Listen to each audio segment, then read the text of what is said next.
There are places in Asia where people refuse to walk alone at night, not because of crime, but because of what might be waiting in the dark. A woman crying in a Malaysian forest, a ghost that knocks on bathroom doors in Japan, and something floating above the rooftops of Thailand. Tonight, we're exploring 3 chilling encounters from Asian folklore that people swear actually happened. And if you hear something behind you while listening, don't turn around. Asia has some of the oldest and most terrifying supernatural legends in the world. Stories passed down for generations, whispered between families, shared by night guards, students, and travelers. Some say these spirits appear only to those who disturb their territory. Others believe they follow people home. Tonight, 3 stories, 3 encounters, and 3 spirits that were never supposed to be seen. Story 1. The Crying Woman of the Palm Plantation, Malaysia. In rural Malaysia, palm plantations stretch for miles. At night, the roads between them are completely silent, except for the insects, and sometimes something else. Farid worked as a security guard for one of these plantations outside Johor. His job was simple: drive the dirt road every hour, check the equipment sheds, and make sure no one was trespassing. Most nights were boring, but one night, just after 2 a.m, Farid heard a woman crying. At first, he thought it was someone lost. The crying came from deep within the palm trees, soft, desperate, almost like someone begging for help. So Farid grabbed his flashlight and walked toward the sound. "Hello," he called out. The crying stopped. The plantation went silent. Then, it started again, closer. Farid moved deeper between the trees. The flashlight beam shook in his hand. And then he saw her, a woman standing between the palms, long black hair covering her face, white dress, her back was turned. Farid asked if she needed help.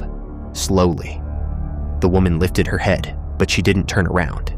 Instead, her head twisted, further, until her face was looking at him from behind her own body.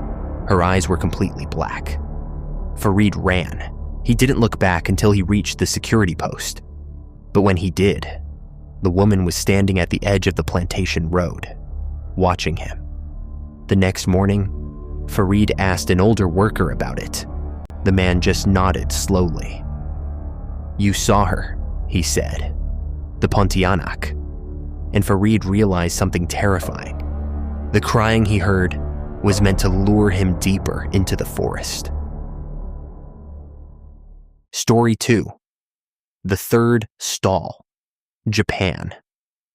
In many Japanese schools, there's a story about a spirit called Hanako-san. She supposedly lives inside school bathrooms, and if you knock 3 times on the 3rd stall, she might answer. Most people say it's just a childish rumor, but Kenji learned otherwise. Kenji was a university student in Tokyo. One night, he stayed late on campus, finishing a project. By the time he left the library, the building was almost empty. He stopped by the restroom before heading home. The fluorescent lights buzzed overhead, 3 bathroom stalls, all empty. Kenji laughed to himself, remembering the old school legend. So as a joke, he knocked on the 3rd stall door.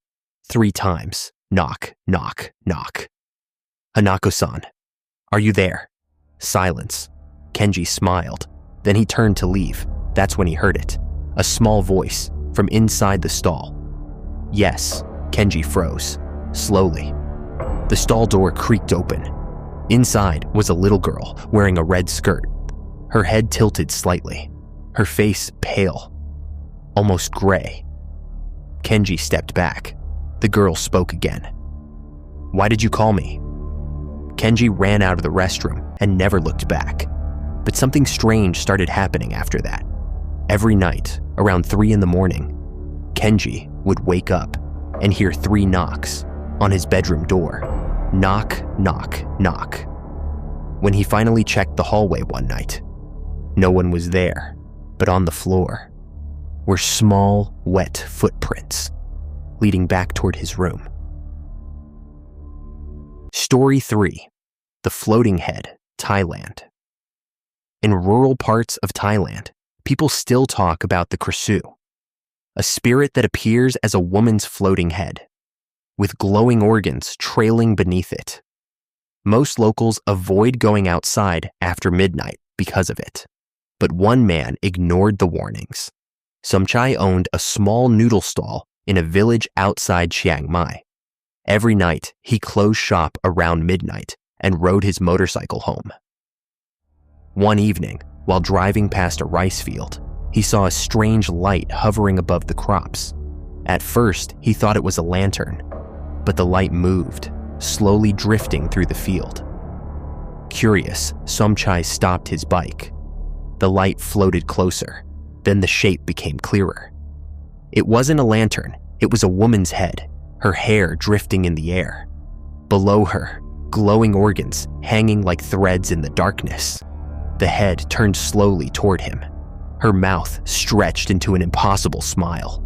Somchai jumped on his motorcycle and sped away. He never took that road again. But weeks later, something unsettling happened while closing his stall late one night.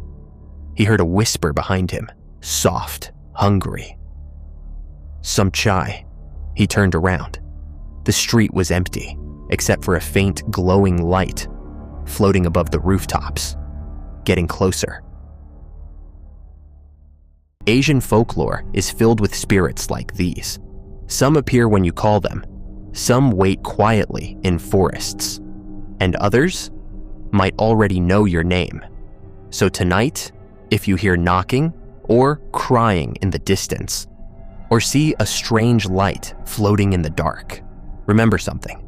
Some stories aren't meant to be listened to alone.